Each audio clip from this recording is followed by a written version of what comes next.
மின் கட்டண உயர்வுக்கு கருத்து கேட்பு கூட்டங்கள் நடைபெற்றுக் கொண்டிருக்கிறது. ஆனா அந்த கருத்து கேட்பு கூட்டமே இது ஒரு ஃபார்மாலிட்டிக்காக நடக்கிறது என்று சொல்லி மக்கள் பேசிக் கொண்டிருக்கிறார்கள். காரணம், நிச்சயமாக இந்த சட்டமன்ற கூட்டத்தொடர் முடிஞ்ச மின் கட்டணம் உயர்த்தப்படும் என்று சொல்கிறார்கள். இதையெல்லாம் இந்த அவையிலே பேசினால் எங்களை எல்லோரும் சாடுகிறார். மாண்புமிகு உறுப்பினர் அவர்கள் விவரத்தின் அடிப்படையே தெரியாமல் பேசிக் கொண்டிருக்கிறார்.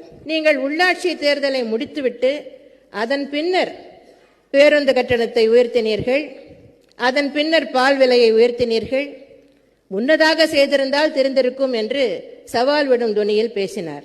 மாநில அரசு வேறு வழியின்றி இந்த நடவடிக்கைகளை எடுத்திருக்கிறது என்பதை மக்களுக்கு விளக்கி சொன்னேன். நானே தொலைக்காட்சியில் தோன்றி பேசினேன். இருப்பினும் மாண்புமிகு உறுப்பினர் ஒரு சவால் விட்டிருக்கிறார்.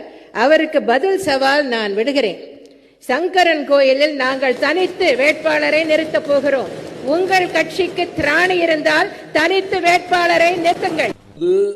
போன கிட்டத்தட்ட 2006 இருந்து 11 வரைக்கும் இடைத்தேர்தல் எவ்வளவு வந்தது?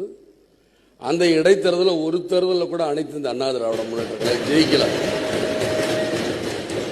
தேர்தல் அறிவிக்கப்படுவதற்கு முன்பாகவே மாண்புமிகு எதிர்க்கட்சி தலைவர் தோல்வியை ஒப்புக்கொண்டு விட்டார்.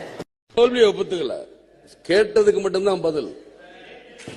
பேரவைத் தலைவர்களே, நாங்க என்ன கேட்டோம் அதற்கு மட்டும்தான் பதிலை தவிர சங்கரங்கள் பெண்ணகரத்தில் ஏன் தோத்தீங்க